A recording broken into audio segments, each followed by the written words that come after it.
أصدقائي الرائعون، أهلا بكم في هذا الفيديو الخاص عن كأس إفريقيا 2025. أعلنت عدة صحف وطنية عن أن الكاف سيمنح تنظيم شرف كأس إفريقيا 2025 إلى المغرب. وعبرت عدة وسائل إعلام مغربية عن تطمينات من داخل الكاف أن المغرب قد ينظم كأس إفريقيا 2025 على حساب الجارة الجزائرية.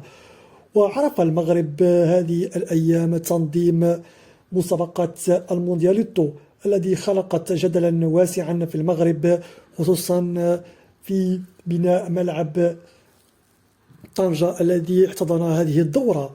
وقد عبرت وسائل إعلام أيضا جزائرية عن كولسة داخل المغرب برئاسة فوزي القجع، الذي بدوره سيحاول الضغط على رجال الكاف لتلبية دعوة المغرب لتنظيم هذه المنافسات.